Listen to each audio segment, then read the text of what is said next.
We all know about IQ. IQ is this thing that we get tested for when we get into school. We have to use our SATs to get into college. And we get pretty much judged and ranked on this for the first 12 to 16 years of our life. But what ends up turning out to be much more important is our EQ, especially if we're in sales, especially if we have to interact with people, have to get people to take action, have to understand how to communicate and connect with other people. Sound familiar? I think we do this all day long. But guess what? It's not easy. No one teaches us how to do this. We don't have a course in high school or college, or even at our companies. We have to, as individuals, go out there and learn these skills. And that's what we're going to be talking to about today, because this is a critical element, because you got to start with mindset, because then you got to connect with somebody else, but then you have to build up your emotional intelligence.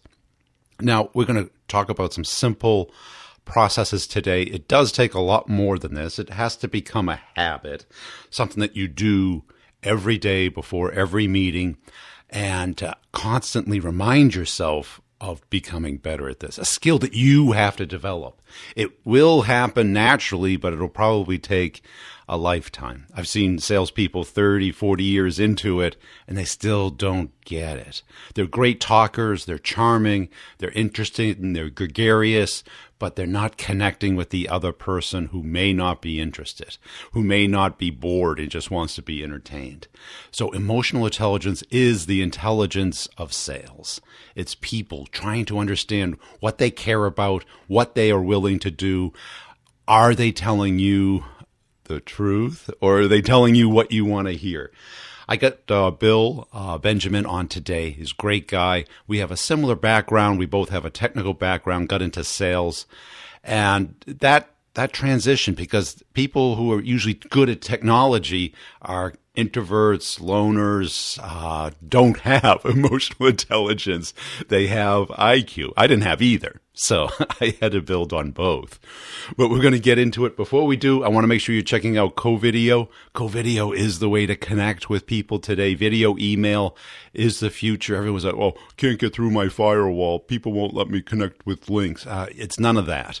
Okay, it goes through all firewalls, and it's not a link. It's a preview of the video, so people get engaged. They get a little view of you and your happy, smiling face, and maybe you hold up something that they will recognize, their logo, their name, whatever it is that they care about, and now they will click to hear what you have to say versus trying to drudge through your value proposition. Give it a try. They have a trial. Go to covideo.com. Check them out on YouTube to understand how to put it all together. Also, nudge.ai. They've got some great blog posts this last couple quarters on single-threaded deals, what I talk about a lot. It's the number one threat to you closing the complex sale. If you're relying on one person, that person's doing more of the selling than we are. So we either got to move around or make sure that that person's well-educated. So check it out, nudge.ai. They've got great blog posts there. Let's get into the interview. I'll sum it up at the end, and I'll give you an update on what's going on the courses. Hey, Bill, thanks for joining us today. As a way of getting started, tell us a little bit about yourself. Yeah, I'm excited to be here. So I have degrees in mathematics and computer science, and I spent 14 years in the computer software industry in sales. And I was pretty good when I first, got into the job. Reasonably, bright guy coming out of college.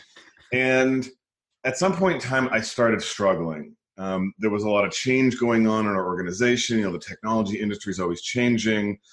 They were messing with my territory. They were messing with my comp plans. I was having a lot of internal conflict, and my numbers started going down. And I started getting into a bit of a death spiral. And I was fortunate enough back then to be introduced to this concept of emotional intelligence and performing under pressure. And, oh, by the way, there was this promotion to sales manager that I thought I absolutely deserved, which in hindsight, I know I didn't deserve at all. But I was fortunate to be introduced to this concept of emotional intelligence. And it's when I recognized that, being a top salesperson, being a great sales leader wasn't about how smart you were or how well you knew your products. It had to do with this thing called emotional intelligence. So I actually spent the next 7 years I'm at that computer software company, just, working on my emotional intelligence, going through training, assessments, and it really, really helped me. I got to number one in sales, got a couple promotions, and then, at a certain point realized this was what I wanted to do for a living. And so I was fortunate in 2002 to become a partner in the Institute for Health and Human Potential. And so I now deliver these kinds of training and speaking programs on emotional intelligence. Cool. Well, tell us what you were doing wrong. Well, I wasn't managing my emotions really well.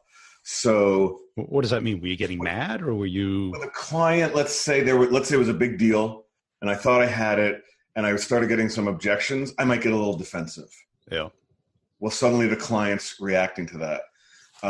If I lost a big deal, man, I was just like, I wasn't recovering well. I wasn't being resilient. If somebody made a mistake and something got sent to the client, I would call in a really agitated fashion, or I'd send emails in all caps. And ironically, what I was doing was getting everyone else emotionally triggered so that they couldn't respond as skillfully. And I was really fraying the relationships. So when I was saying, I think I should be a sales manager, they're looking at me going, Bill, people don't like being around you. They don't like working for you. I mean, when they see your name come up on the phone or the email, they're just like, and so I just was having an impact that, I wasn't intending. And what was causing that? Were you not understanding the other person? Were you jumping the gun? Were you getting anxious? Total lack of self-awareness.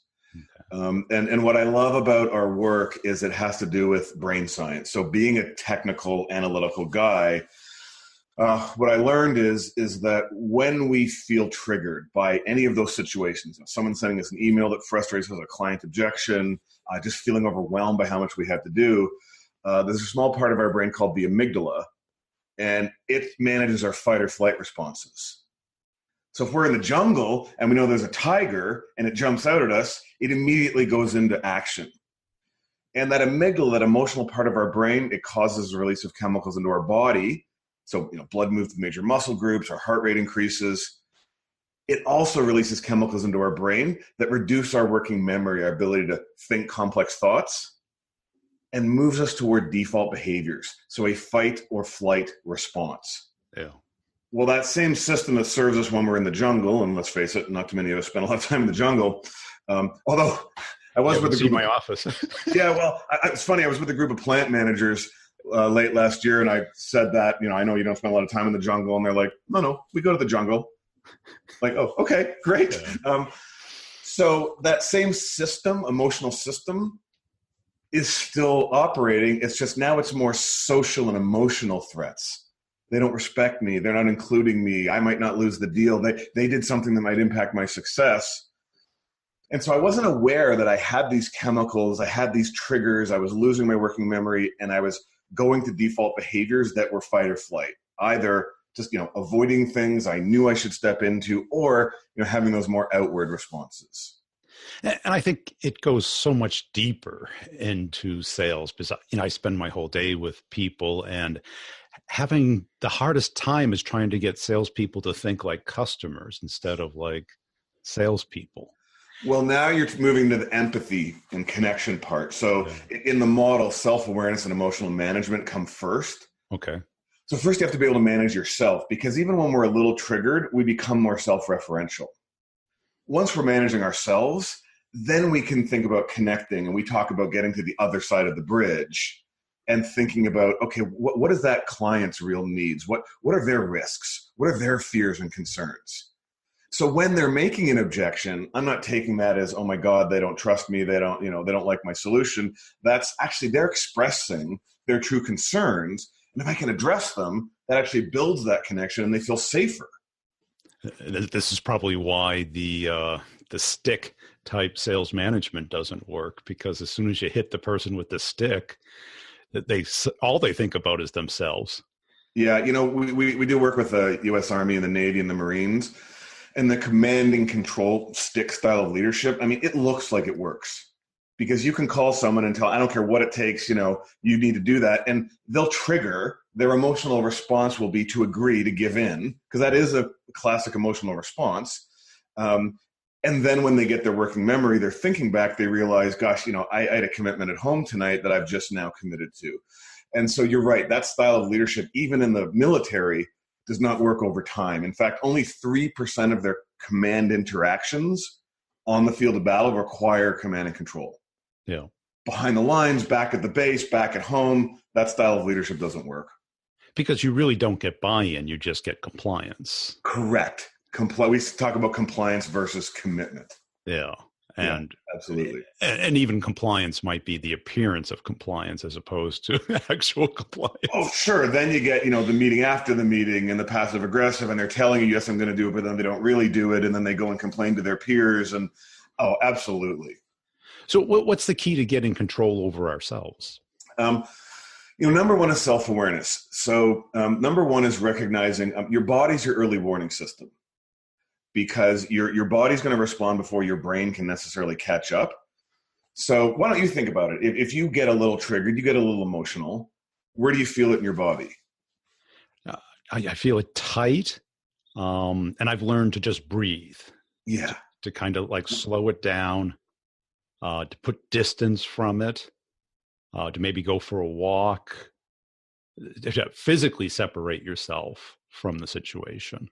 Great. You just described the strategy I'm about to okay. So excellent. Believe me, I went through the same war you did.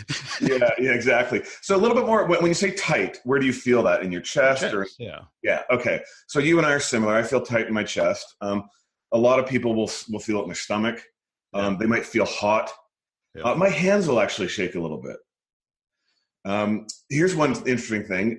Your amygdala, your emotional system, in protecting you, even if you're just a little triggered, it'll start to curl your fingers.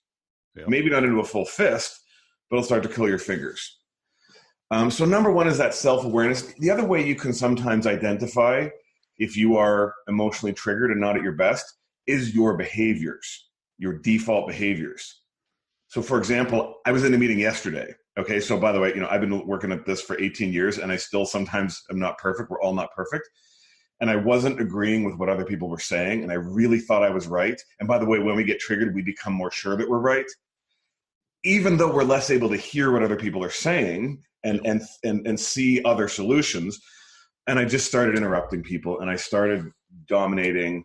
And it's just like, I'm aware enough now to know if I'm interrupting, oh gosh, that's not me at my best.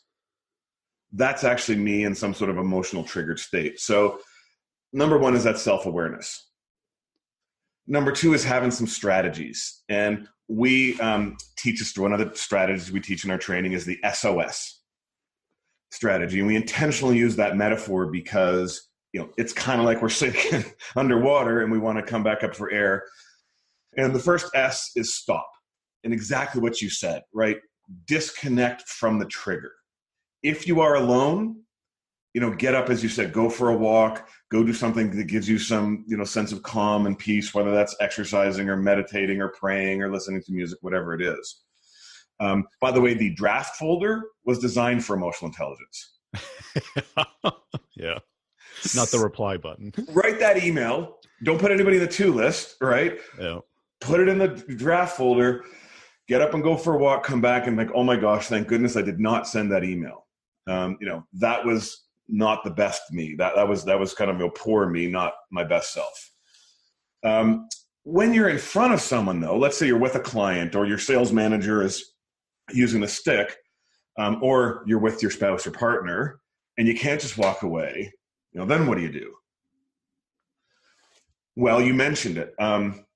You can take a deep conscious breath. So that is the O, the oxygenate.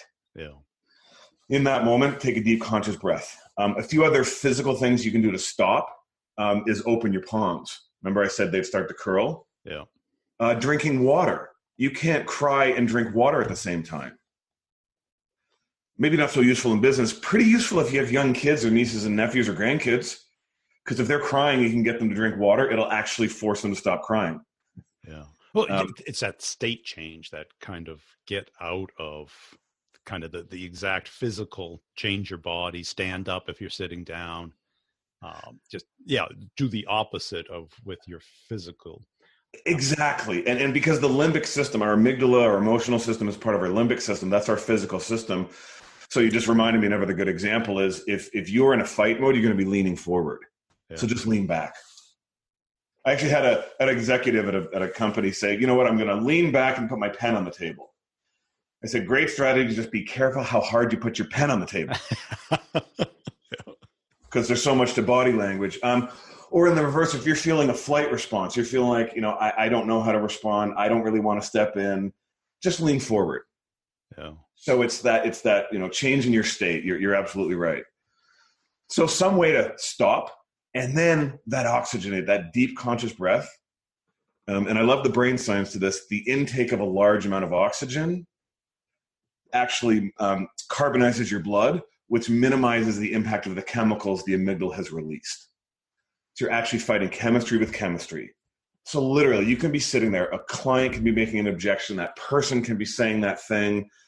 You can have that email and not sure how to respond and just stop. Me, I'll open my palms. I'll take that deep conscious breath. I get a little bit of some of that working memory back. Some of those chemicals that are causing me to either fight or avoid start to recede. Now the third part of the SOS is seek information. And the first thing I do is seek information of myself. For example, is this wind or tiger? So if I'm out in the jungle and there's a tiger and I hear wind rustling in the bushes, what do I assume the wind is? Tiger, yeah. Tiger. Now there's two tigers. There's the real one and there's the one I imagine. So, I get a piece of information. There's a change, oh gosh, or some product problem, and I amplify the negative. Oh, now the client's going to cancel the deal. And a lot of times we're making wind into tigers. So the seek information is asking questions of myself. And then as you pointed out, now that I've calmed down, now that I'm, sort of thinking more clearly, well, what's going on with the other person? What's that client's concerns or needs? What's going on for that other person? We like to say people don't do things to us. They do things for themselves. Yeah. What's their intention? So that's a quick summary of the SOS strategy. Now, that second part, I think it takes people sometimes like 5 years to make that leap if they ever make it. And which part's that? Understanding that other person. Oh, yeah. Because that's what sales is really about. Everyone else thinks it's about pitching what you do for them. Right.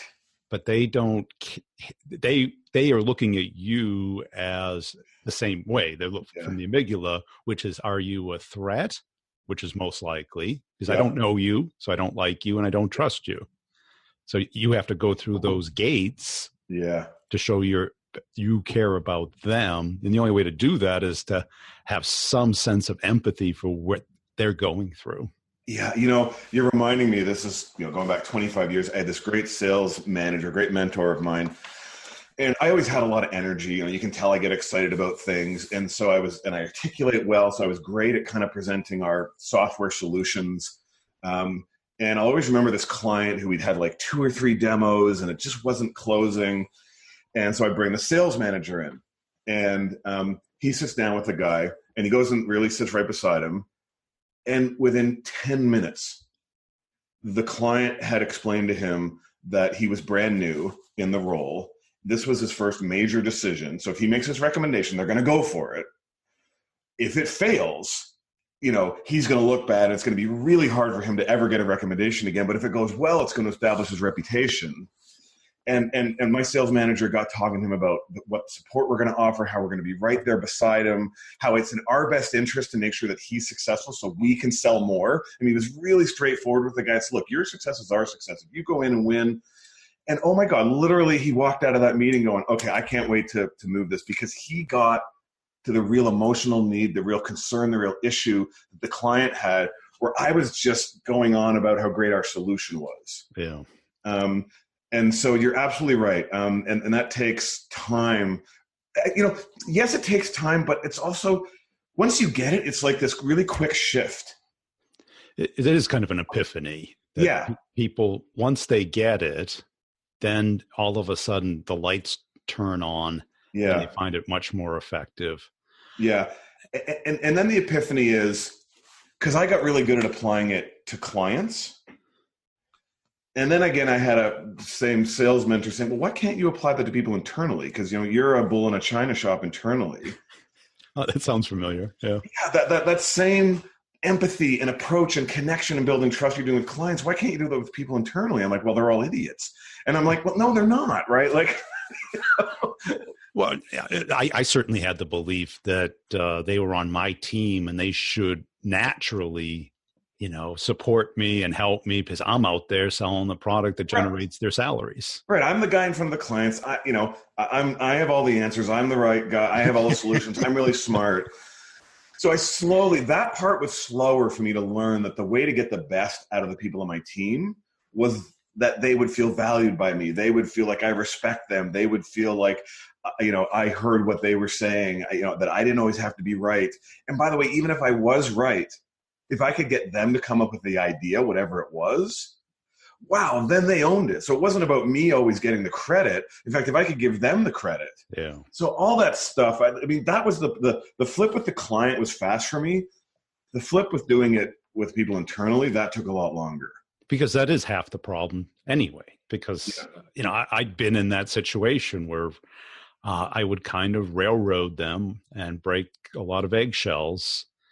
And the manager would bang me, even though, from a business standpoint, I'm right. But from a human standpoint, I'm way off. Yeah, yeah. And I also want to talk about the reverse, because you and I, it sounds like, are a bit more, kind of bull in china shop fight.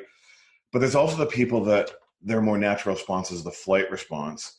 And in that case, they're not stepping in where they need to. Yeah. They're not having the tough conversation. They're not championing the solution for the customer or holding people accountable when they're not delivering.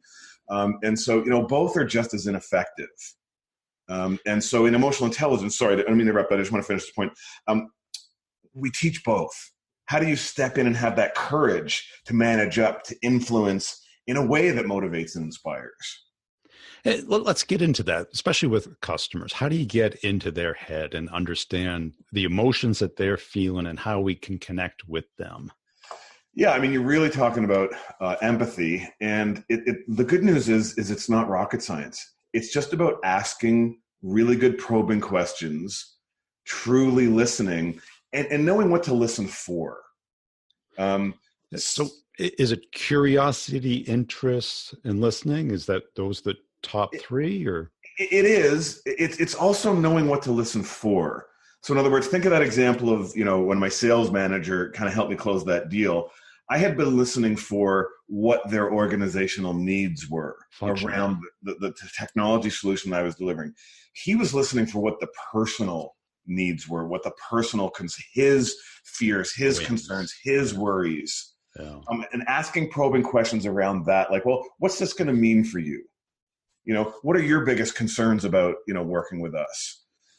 What's success going to mean for you? Like, he was asking questions that got to that. So it's not only the curiosity and listening, asking probing questions, it's knowing what to listen for. Yeah. And getting into that personal win versus what's the win for the company and how do they succeed? Yeah. Is it security? Is it success? What drives them? Exactly. And I don't want to downplay the business ROI piece of it, because you've got to have that. You've got to have but if you can do both, if you can uncover the real business need and demonstrate how your solution is going to solve and meet their business ROI and make that connection, wow, now you're really personal. The other thing about it is when they're open with you, when they're a little vulnerable, that builds trust. And that means that when you are enthusiastic, they believe you. Versus when I'm enthusiastic and there isn't as much trust there, it's like, oh, is that just him being a salesperson? Right. Because I love, by the way, Brian Tracy, I love his work. I used to listen to his tapes in the car, right, back when we had cassettes, and I loved his definition of a sale as a transfer of enthusiasm from the mind of the salesperson to the mind of the customer. Yeah. The customer will not intake your full enthusiasm if they don't feel that trust and connection. And I think people assume that just being enthusiastic, as opposed to it's one of those steps. Yes. That if they don't know you, They don't care how enthusiastic you are. To a degree. I mean, I had some degree of success just being enthusiastic and smart and articulate. But to get, so you can be a B plus, even an A minus salesperson. But if you want to get to A and A plus, good to great, you've got to get that more emotional connection and how you're responding and reacting, because it's not just about the client. It's also about, leveraging your resources internally. So again, as opposed to being that person who, no one wants to really give their best to, you want to be that person that everyone wants to give their best to. And I agree, because if you're not getting to that emotional level, and that sounds fluffy, but that's where decisions are being made, where connections and honesty. Yeah. Because that's why I love our work, because, I'm a mathematics, computer science guy. I don't go for fluffy. It's brain science. That brain of the other person has the same amygdala, has the same emotional system. And if it doesn't feel that safe connection, if it doesn't feel that trust, it's going to protect. It's going to put up objections. And I know you know this, but at the end of a sell cycle, the number one concern that clients have is the risk, fear of failure. Yeah. Not price, not spending too much. Right. That's why you can have the more expensive solution and still make the sale, even if it's essentially the same as the others, because their sense of risk outweighs their sense of price. Right. Because a deal, typically you get a lot of excitement, you get the proposal, then there's this lull, and right before they order, they're like, is this really the right thing to do, or should we wait? Yeah. Well, sometimes, they go away and they go radio silent. All the time, yeah. And what you don't want to be, again, emotionally, you don't want to be that sort of panicky sending all those, well, where are you, as opposed to very calm, saying, hey, I appreciate you taking time to think this over. Hey, here's an example of another client, who did exactly what you did and the success we had. Hey, I know this particular thing is a concern of yours. So sharing things that will help them feel safer. So again, just understanding what's going on emotionally when things like that happen. And how does a rep go through this process? How long does it take? What steps? I mean, that's a bit of a how long is a piece of string question. It always starts with how committed are they? Yeah. It's like anyone, right? So if they're showing up as an aggressive learner, if they're listening to this and saying, oh my gosh, I think that emotional intelligence thing could really help me. The next step is, do they take action? Yeah. Right. Because there's a desire to learn and change, and then there's actually taking action. And so, we'll talk at the end about some things they can do through our organization, but there's lots of other things they can do. Are they getting on the internet and watching videos and, reading and finding a coach, finding a mentor, somebody they would consider to be high in emotional intelligence? That person might not even know they're high in emotional intelligence.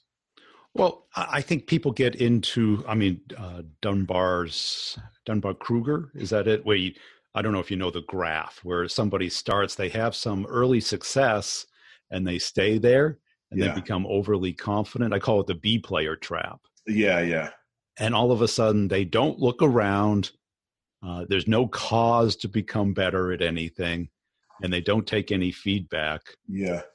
And they're on third base and they thought they would, hit a triple. Yeah.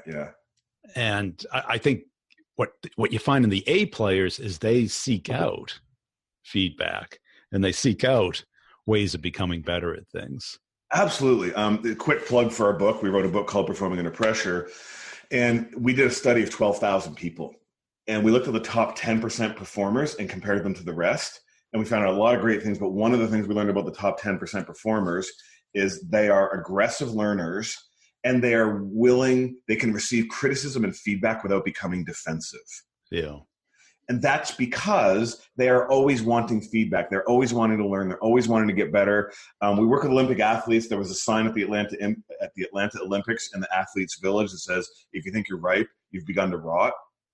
Yeah. So I really think you are speaking to another competency, ability of people who are emotionally intelligent to constantly be learning, to constantly be seeking feedback, to reaching out, to finding, all different ways to learn. So you're right on there. And let's get into it. So what should people do? Reps that are listening to this now and have opened up their mind to this. Yep. What's the process they should go through? And do you want me now to talk a little bit about some of our work? What would you recommend? Okay. So, ideally, and then.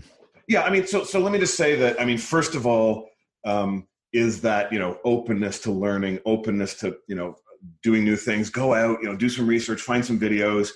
With respect to our work, we do offer emotional intelligence. We call it the science of emotional intelligence because it's not soft and squishy. The science of emotional intelligence training programs. We offer them, in class, in New York, Toronto, Chicago. We also offer them virtually. So you don't have to get on a plane. You don't have to leave your office. And virtually it's 3 2-hour sessions, spread over a week. And you get to do a 360 assessment. So one of the best ways to, regardless of whether you work with IHHP or someone else, it's very hard to measure ourselves on self-awareness because we have We're all pretty good, huh? Yeah. Oh, I'm a great coach. Oh, I'm empathetic. Oh, yeah, I'm authentic. So the best way to really gauge our self-awareness is to do 360-degree feedback where we get feedback from those around us. It takes courage to do that and an openness to get anonymous feedback. And honestly, my first 360 was a difficult experience, but man, looking back, I am so glad that I learned. So part of our training is a 360 assessment.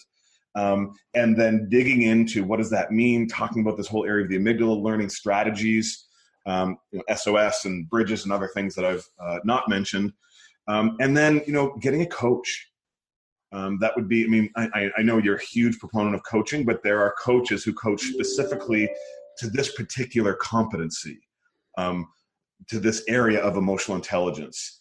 And, all of that is available through us. It doesn't have to be through us. I also, whatever you do, try to get some feedback, try to get assessed, there's online self-assessments, but again, we're assessing ourselves. So if you're not going to do a formal 360, have the courage to ask people around you. How am I showing up? What, tell me about the impact I'm having. Tell me what I could be doing better. Now, if you're going to ask, you got to be ready for the truth. You have to do your SOS, right? Seek information, not defend. Open those hands up. Yeah, open the hand, open the palms, exactly. Take a breath. And be ready for that feedback. But it will be one of the best things you'll ever do. And by the way, don't only do it at work. Emotions don't just show up at work. Are you going to get some feedback at home? You're going to get some. Our 360 offers friends and family to give anonymous feedback, which is for the truly brave. But seriously, where is it more important than anything to manage our emotions, to connect? All the stuff we're talking about, gosh, our spouses, our partners, our kids, get some feedback from them. Such a powerful experience. Cool. And where can people get in touch with you? It's easy. It's the Institute for Health and Human Potential, ihhp.com. There's an open enrollment tab there. There's a resource tab that has white papers, quizzes. Again, if you want to explore our What is Emotional Intelligence page, has videos of me explaining the brain science and such. So lots of great information available on our website. I think this is one of the skills that we all have to develop, and we all have to own it. We have to first be aware that it exists, and then how do we make it a daily habit? How do we build it into our game? Because without emotional intelligence, we're missing the signal.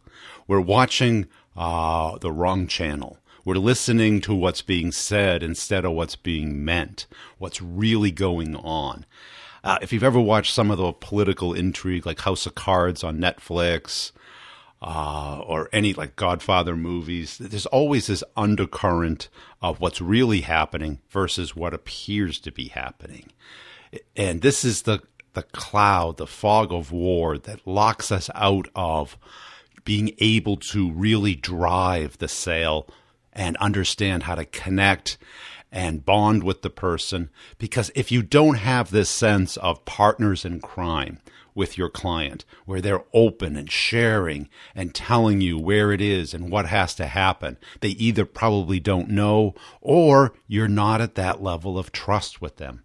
Without that level of trust, the communication is staticky. They're telling you what they want you to hear, not what's really happening. And when we're in front of people or talking with people, we have to have that connection. Now, how do you do it? How do you manage yourself and manage them? It's a habit. It's a skill. You have to develop it. It's not a destination. It is a journey, and you have to get on it.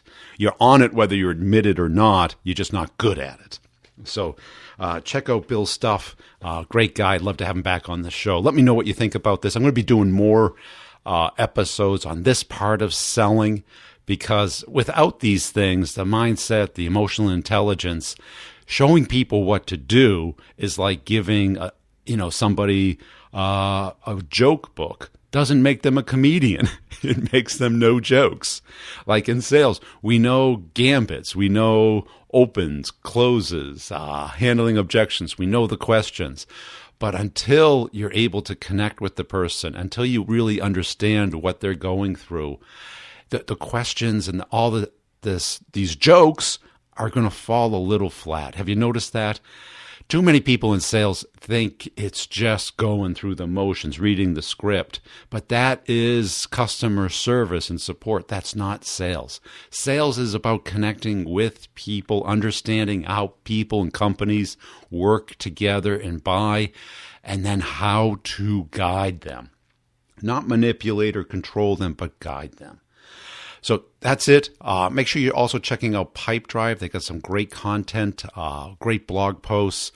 You get 60 days free with the brutal truth, all one word, coupon code. It's all in the show notes below. Check out gong.io. They just came out with a sales coaching blog post that looks really interesting. I glanced through it. I'm going to dig into it later. And if you want coaching on your deals, on getting into your dream accounts, guess what? I got 2 courses for you. Get into your dream accounts with Start the Conversation, Get the Meeting. And if you want to close the deal, it's Closing the Complex Sale. Now, both courses have the identical format. You get 100% access day one. You can pay for it all at once or in 12 equal payment, and it gets automatically done off your credit card for 12 equal monthly amounts. It's not a membership. It's a year-long payment plan.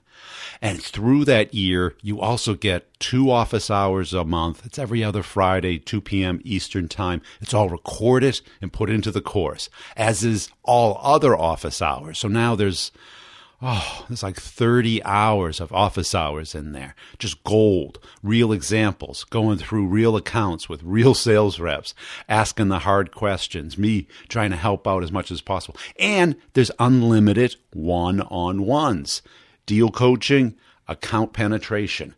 We go after, you give me the account, you give me the person you want to talk to, and we work together to get that meeting. Start that conversation, get the meeting. Once you get in there, you buy the course, Closing the Complex Sale. We take the deal from day one to closure. We build out a map to money, and I get you out of the fog, out of the confusion of what's going on in sales at that account, because you're emotionally attached. You can't see the forest through the trees. We build out what is the game, the playing field. Where are you? Where you need to go?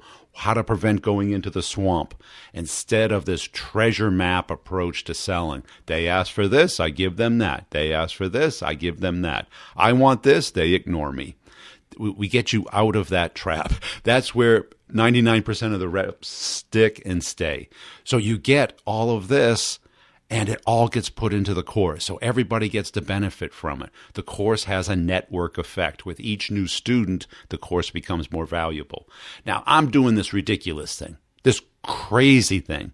I'm throwing in the Questions That Sell course. This is a $500 course, and it's a year-long access. It includes 2 personalized one-on-ones to go over your questions and to help you polish them, 2 30-minute sessions. And I've got a bunch of them in there already. I'm throwing it in if you buy either one of those courses. Start the Conversation, Get the Meeting, or Closing the Complex Sale. As soon as you sign up, I'll send you the coupon code. You enter the coupon code, it zeroes out, you hit submit, you're in like Flint. Now, what else can I do for you? You just let me know. I'm here. Burns is here. Burns is here working, sharing the brutal truth. Now, is anybody out there helping me out on LinkedIn, getting the word out? Follow the company page, The Brutal Truth About Sales and Selling Podcast. I do put all my videos up there, funny ones, as well as my tips of the day. I walk around. I'm out there exercising, staying healthy so I can keep the brutal truth coming to you 24/7, 365. That's what it's all about.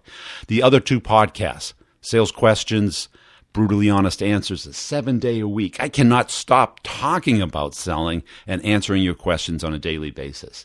Now, if you're in leadership, I got the B2B Revenue Leadership Podcast. I interview the best CEOs, CROs, CMOs in the world, and the coaches that they have to help them.